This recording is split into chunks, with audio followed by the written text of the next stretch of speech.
Hello friends, আজকে আমি বাঙালির একটা প্রিয় রেসিপি বানাবো। তো এই যে দেখো, কড়াতে তেল নিয়ে নিয়েছি, তেলটা একটু গরম হোক। এই যে দেখো, গুগলি বা গেরি, তো এটাই আজকে আমি রান্না করব। তেলটা গরম হয়ে গেলে এর মধ্যে ফার্স্ট আমি রসুন দিয়ে দেবো।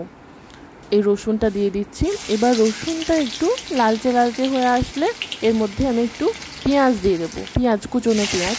ওই পেঁয়াজটা আমি এবার ভাজতে থাকবো।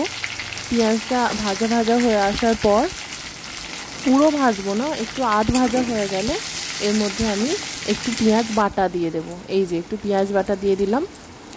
এরপর একটু নাড়তে থাকবো, মানে যেটা হলো কি কষা বলে, কষে নেব।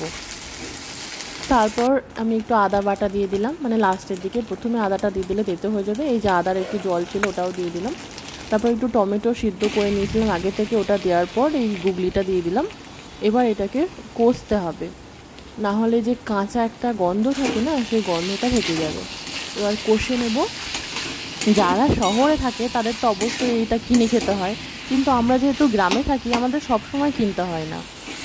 এই আজকেই দেখো না, একজন ভালোবেসে একটা মাসিমণি দিয়ে গেছেন আমাদের বাড়িতে। তো এবার আমি এখানে হলুদ দিয়ে দেবো 1 চামচ, যতটা আপনাদের প্রয়োজন মতো দেবেন। আর লঙ্কা গুঁড়ো দিয়ে দেবো 2 চামচ দেবো, কারণ আমাদের ঝালটা একটু বেশি খায়। আর এই কষার সময় বন্ধুরা নাড়তেই থাকতে হবে, মানে খুন্তিটা বন্ধ করা যাবে না, তাহলেই তলায় লেগে যাবে। যতক্ষণ না জল দিচ্ছ ততক্ষণ খুন্তি বন্ধ করা যাবে না। আর আমি কিন্তু এটা লো ফ্লেমে কষছি, যখন জল দিয়ে দেবো তারপর ফ্লেমটা বাড়িয়ে দেবো। আর তোমরা কারা এই গুগলি বা গেরির মাংস কষা ভালোবাসো তারা আমাকে কমেন্টে জানিও। আর আমার রান্নার মধ্যে যদি কোনো ভুল ত্রুটি হয় তাহলে তোমরা সেটাও আমাকে কমেন্ট করে বলতে পারো। তো দেখো, এটা আমার মোটামুটি কষা হয়ে এসছে। এবার আমি আলুটা দিয়ে দেবো। এটা আমি সিদ্ধ করে রেখেছিলাম, সিদ্ধ করে রাখা আলু। তো এবার আলুটা দিয়ে আমি কিছুক্ষণ আবারও কষবো। এবার দেখো, আমি আমার পরিমাণ মতো নুনটা দিয়ে দেবো। এখানে 2 চামচ নুন দেবো আমি, 2 চামচ মতোই লাগবে। তো এই যে 1 চামচ দিয়ে দিচ্ছি। নুনটা একটু লাস্টের দিকে কেন দিতে হয় বলো তো, কারণ এই নুনটা থেকে তো জল ছাড়ে, তো জল ছাড়লে আর কষা হবে না জিনিসটা, সেই জন্য নুনটা একটু লাস্টের দিকে দিলাম আমি। এবার এই যে তেলটা ছেড়ে চলে আসলো, এবার আমি জল দিয়ে দেবো। এই যে জলটা দিয়ে দিচ্ছি।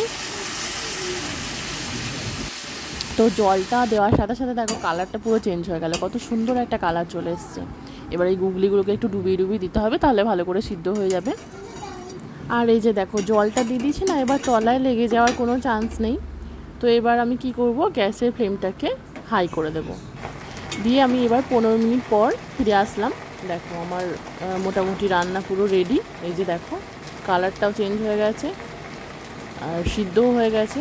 আলুগুলো একটুখানি ভেঙে ভেঙে নিয়েছি, তাহলে বেশ সুন্দর একটা মাখা মাখা ভাব থাকে। তো এবার একটা জায়গার মধ্যে নিয়ে, দাঁড়াও তোমাদের দেখাই, একটা চামচ দিয়ে তুলে দেখাচ্ছি একদম কাছ থেকে।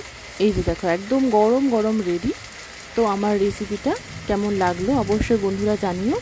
আর দেখা হবে পরবর্তী ভিডিওতে। ততক্ষণ পর্যন্ত তোমরা সবাই ভালো থেকো। টাটা।